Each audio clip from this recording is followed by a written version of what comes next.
Hello, I'm an idiot. Because in the last video I showed you, it was something like this. It was a pulse shortener that I thought was rather good at the time, but turns out it's actually rubbish in comparison, and now I'm embarrassed that I even uploaded that video. But to make up for it, I've got an improved design and 3 more. So all of the new designs are pistonless as well, so that's nice. Now this is the original design, just a little bit modified. It's still one wide, and it's the only one wide design, so it's still got that going for it. This is the most customisable pulse shortening design, and it supports repeater and comparator wires. Now by that I mean something like this, except where it's got comparators it could be either repeaters or comparators.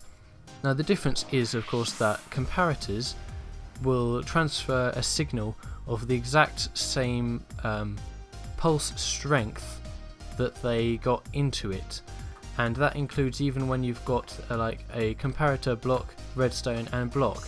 Even with that stuff in the way, it doesn't lose any signal strength.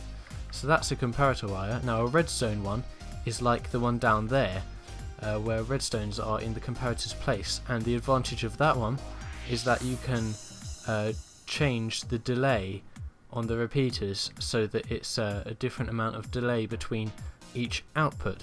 Now you can use a repeater wire with any of these designs, but there's no point in using a comparator with some of them if they've got a repeater input, because the only point of a comparator is to maintain the signal strength, and if you've got a repeater input then that automatically boosts the signal strength to 16, so it kind of alters the signal and then maintains an altered signal. There's not much point.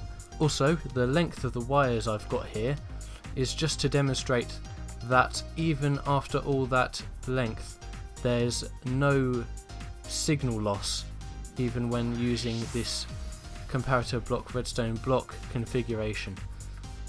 So let's demonstrate that now over here. I've got 2 buttons here. Now I can show you that using this comparator wire it will output a signal of up to 16 or down to 0 depending on how long this input is. Basically it maintains the signal strength from the input into the output, but it also has all these side outputs as well.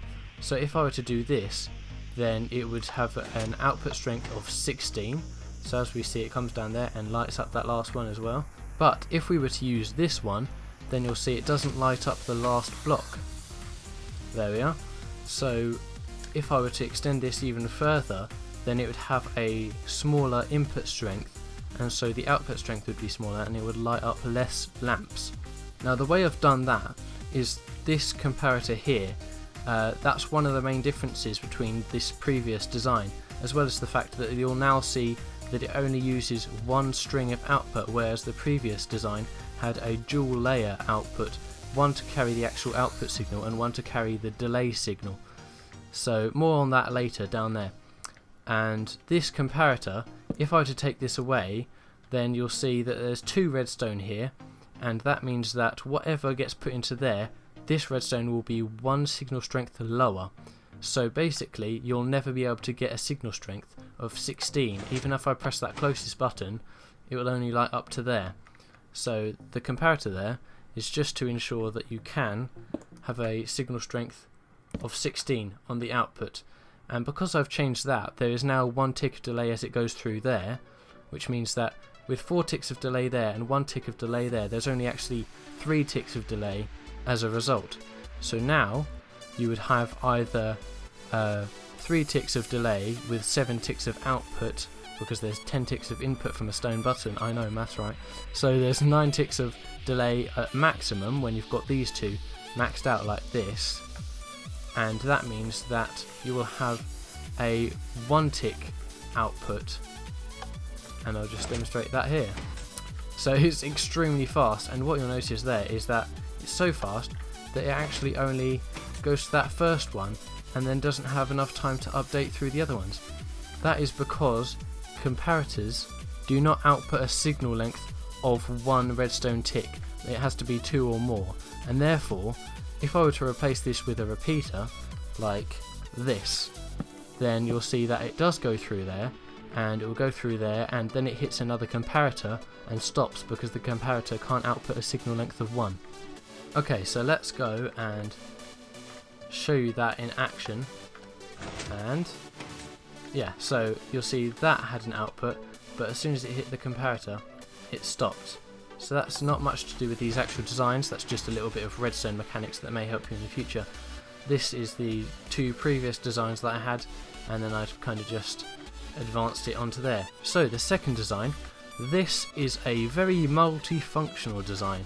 Now using these 2 repeaters here, depending on how you set them, you can have a pulse shortener for 0 to 3 ticks, a pulse lengthener for 11 to 12 ticks, and, because I know you're getting excited at this point, it's a falling edge detector, which means that when it's got an input, it won't output anything, but as soon as the input stops, it will give an output. So let's have a look at what we can do using these signs here. So repeater 1, which is this one here, with repeater 1, I could set that to 1 tick, which it currently is at, and it would give me 1 tick of output. So let's try that there. Yep, extremely fast, and you'll just see it blips on the end there. I don't have some of these connected just because otherwise the engine would have to update all the lighting and it would be a little bit laggy. Not for my computer, mine's fairly okay. I've currently got 30 FPS. Oh, that's because I'm recording at 30 FPS and fantastic, I've taken a screenshot. And now, when I'm recording at 30 FPS, it sets my gameplay to 30 FPS, which is so much fun. It's like playing a console. Brilliant. This is why I spent so much money on a PC. So, if I were to set that to 2 ticks, then it would give me 0 ticks of output. Basically, it turns it off. So, like that. And if I were to set this to 3 or 4 ticks, then it would give me a pulse lengthener, and it would set it to 11 or 12 ticks of output. The reason for that is that at this point it's the crossover where the input and the repeater lock go in at the same time, so it tries to give it a signal, but this stops it from having a signal and there's nothing going on. But after that, the signal goes in and then the repeater locks it in the on position, giving it 1 more tick than it normally would, like this. So as you can see, that's actually a pulse lengthener, and so is that one.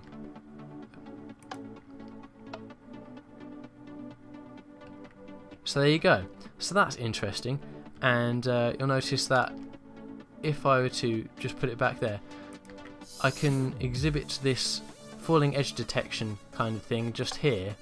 You'll see that the repeater gets locked, and then once the signal goes off again, which means that there's no more repeater locking, then the signal can go out, and that is the falling edge detector in action. So let's go to number 3, please. So number 3 is a pulse lengthener, and it can do 0 redstone ticks, which is off, or 11 to 13 redstone ticks when lengthened. And it can only use repeater wire because, as you can see, it uses a repeater input, so there'd be no point in using comparator wire because you're always going to get a signal strength of 16 because it's a repeater. So you might as well just use more repeaters, because that way you get the repeater functionality of changing the input length, which brings me neatly on to what I was just about to say about repeater length. You can, as you can see here, change the delay on a repeater, and it would change how long it takes to get to the other outputs. So I'll just give that a shot there, and you'll see that it's not as fast going past that repeater. I mean, that's obvious because I've put it through a repeater. So if we go and have a look down here, then this is the basic design, but if you need it lengthened more, then the good thing about this is that you can just keep adding more repeater locks. And I know people generally don't use repeater locks, but this is something that would be very useful for. So what I've got here is this. Now the input takes 1 tick of delay to go through that repeater, but then you've got another 4 ticks of delay from that first lock, and then another 4 ticks from the second lock, because this takes the same length of time as that, and then this repeater adds another 4 ticks onto the top of that. So basically you get 17 redstone ticks of output. See, so that goes on, then that locks that, then this locks that, and then when that's done, that can stop and that can stop as well.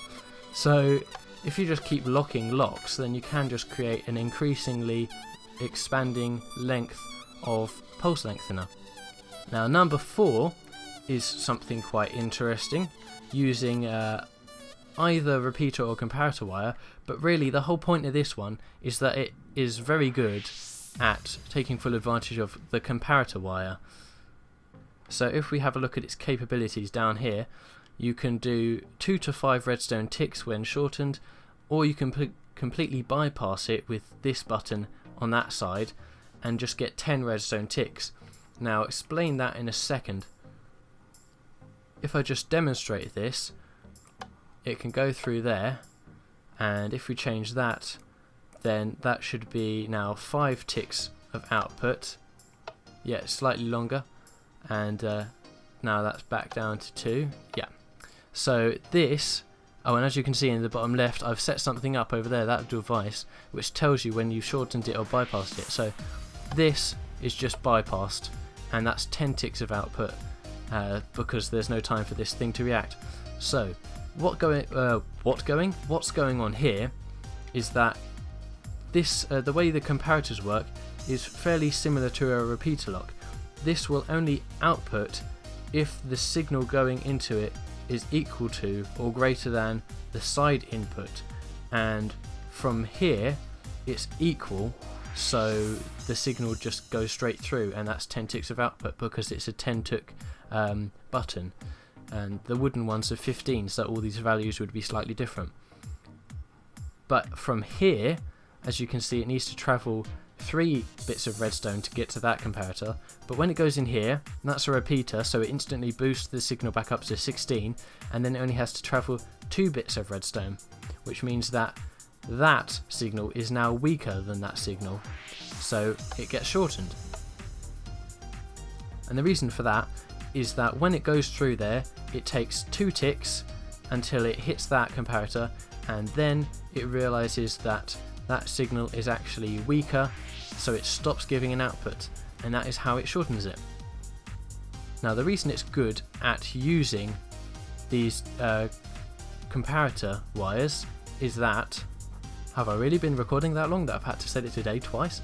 So when it goes through here, this device uses the signal strength to determine whether you've used either of those buttons. Now the obvious one that you're going to use is the bypass one.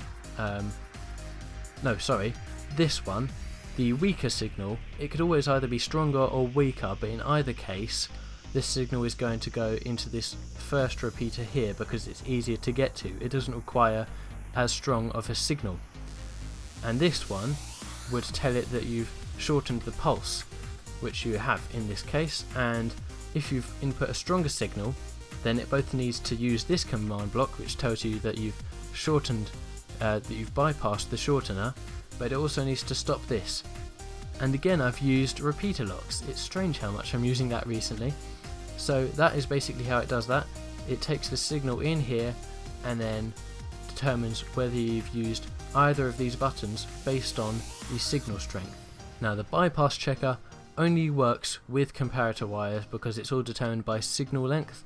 If you were to use a repeater there, then the signal would always go up to this, and it would always tell you that you've bypassed it.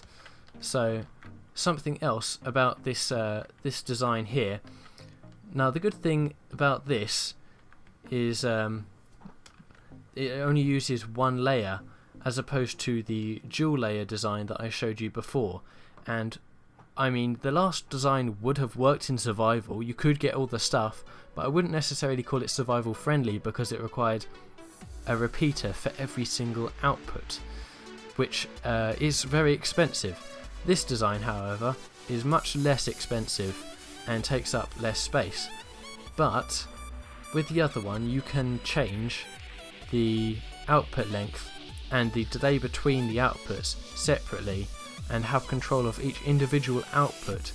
But here, they're all the same output length. You only have a control of the delay between the outputs like that, and all the signal length is controlled over there. And it's always the same for every single output.